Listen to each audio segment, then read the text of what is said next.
Mishale ya saa 9 usiku, mwanamke anaamshwa na mlio wa simu. Akiwa na wenge la usingizi, anaipokea simu hii. Mpiga simu anasema, tumeshakufikia nyumbani kwako na muda si mrefu tunaingia ndani. Mwanamke anachanganyikiwa na kuamka haraka sana, kisha anaanza kufunga milango. Lakini ghafla anakumbuka kwamba chumbani kwa mtoto wake alikuwa hajafunga mlango. Anataka kwenda, lakini anastopishwa na kuambiwa kwamba ukinyanyua hata hatua moja, tunakwenda kumuua. Ndipo anagundua kwamba hawa wauaji hawapigi simu kutokea nje, bali wako ndani ya nyumba hii na wako katika chumba cha mtoto wake. Alichobakiza kwa sasa ni kujifungia vizuri huku chumbani kwake, huku akilisogeza kabati lake la nguo jirani kabisa na mlango. Hawa jamaa hawatakiwi kabisa kuingia humu ndani. Ikiwa simu yake bado iko masikioni, akawasikia hawa watu wakisema kwamba moyo upakie katika boksi hili na figo weka katika boksi lile. Mwanamama akajua kwamba mtoto wake tayari amekufa. Kwa lugha nyepesi, wamekwisha kumuua. Akaishiwa nguvu mpaka akaangusha simu. Lakini katika simu, namba iliyokuwa imepiga ni namba ngeni. Hii ni filamu ambayo inaitwa Don't Hang Up, yani usikate simu. Ni filamu ambayo imetolewa mwaka 2016. Sasa nakuletea 3D animation ili tuweze kuisimulia hii filamu inahusu nini. Ni bonge moja la filamu. Sasa jambo la kuchekesha ni kwamba presha zote hizi alizozipata huyu mwanamke, kumbe kuna vijana wapumbavu tu ambao hawana kazi. Wao wanaamka mishale ya saa 9 usiku na kisha wanaanza kuwapigia watu kuwafanyia masiara au prank.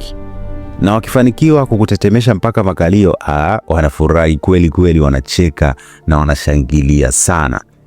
Hapo wanaamini kwamba wamekuweza. Wanarekodi video ya tukio zima, wanaipost katika mitandao ya kijamii ili wapate wafuatiliaji wengi.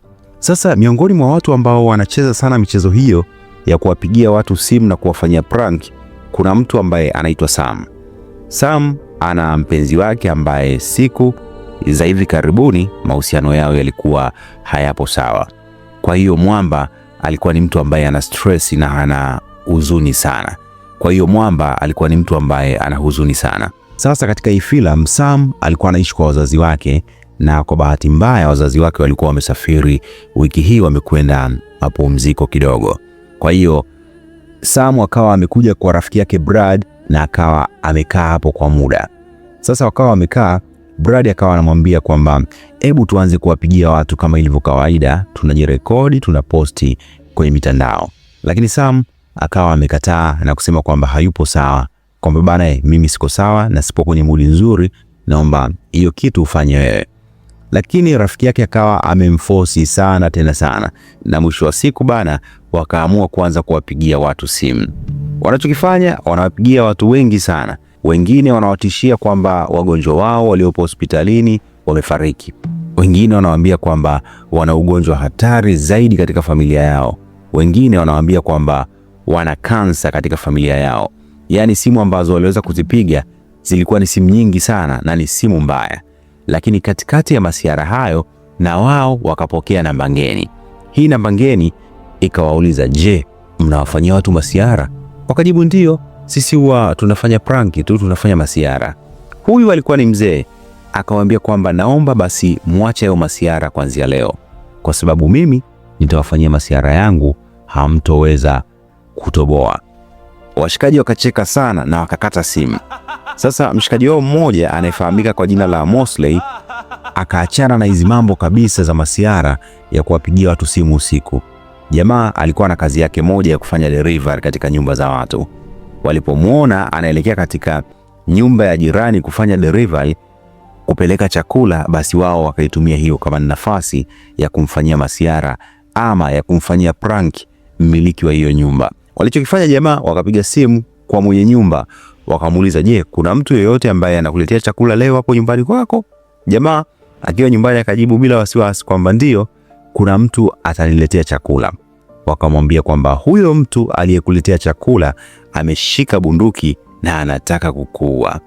Mzee akachukua bonge la rungu, akataka kumzuta Mwamba kwa nyuma, lakini kwa bahati mbaya huyu jamaa akaweza kushtukia kwamba alikuwa anarekodiwa, na akajua kabisa hawa wanaofanya hivyo wanafanya masiara na hawapo mbali na maeneo ya nyumba yake. Sasa mzee ilimkera sana, alimind, lakini pia mshikaji wao Mosley alichukia sana na akasema kwamba jamani, mnaniingiliani katika kazi zangu, sio kitu kizuri, hii ni kazi.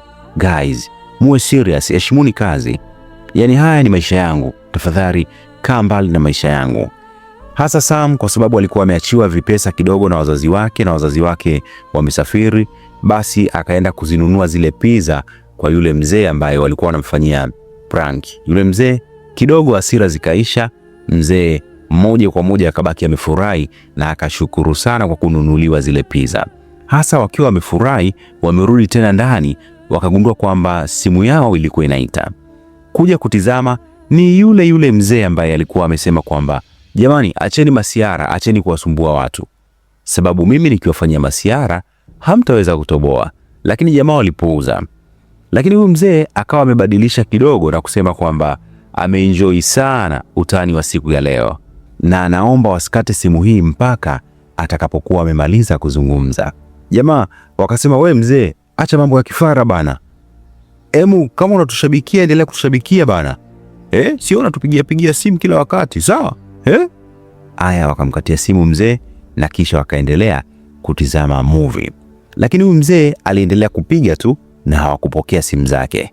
Baada ya kama saa moja hivi mbele, wakawa wanaichukua simu na wanagundua kwamba jamaa alikuwa amepiga mara nyingi sana. Ikabidi waweze kumpigia. Wakamwambia, mzee, una shida gani wewe? Akasema kwamba nawajua majina yenu wote. Akawataja majina yao wote watatu na kusema mpaka wanapoishi anapajua.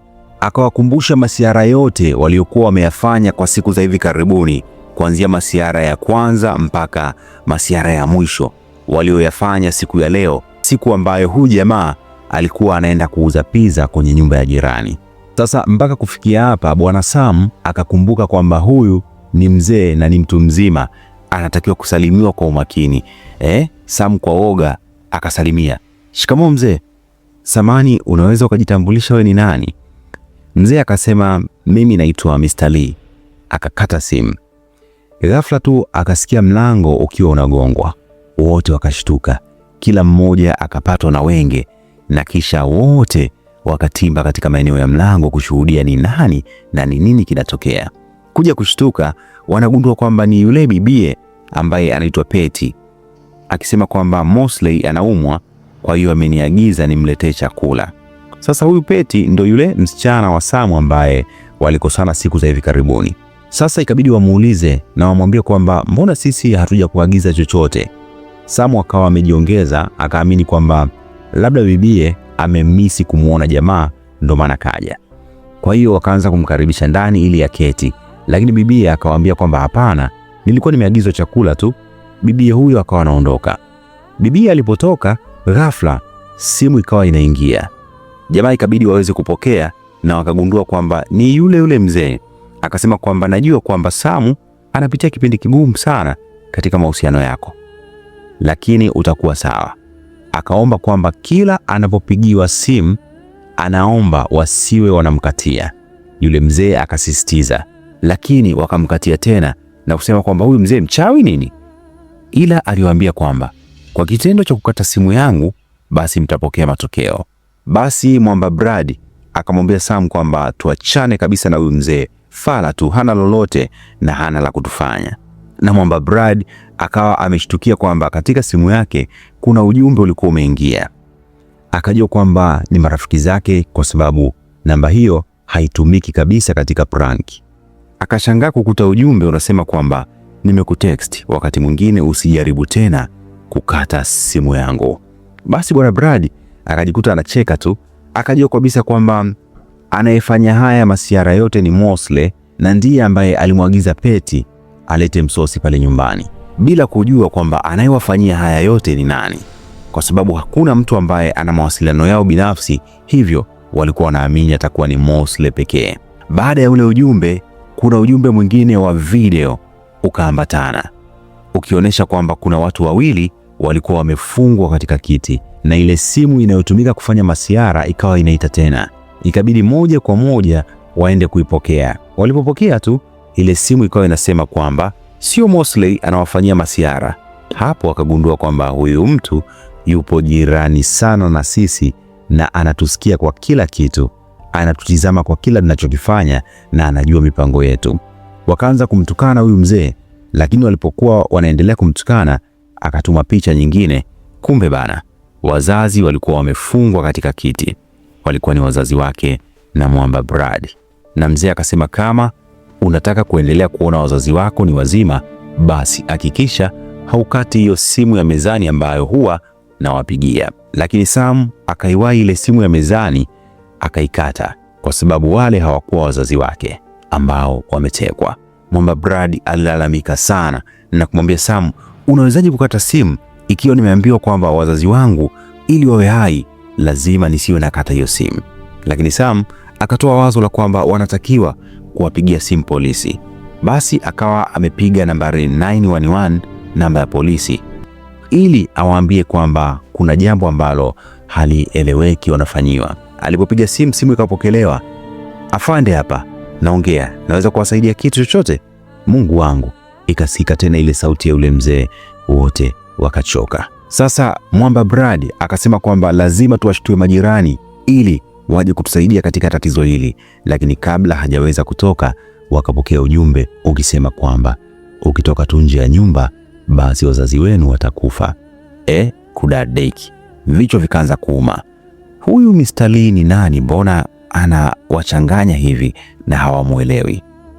Na huyu jamaa anafahamu kila kitu ambacho wanakipanga na kukiwaza. Sam akaanza kupiga mahesabu ili ajue inawezekanaje Mr. Lee akawa anajua mipango yao yote. Anyway, hii ni bonge moja la filamu. Ni filamu ambayo inaitwa Don't Hang Up, yani usikate simu.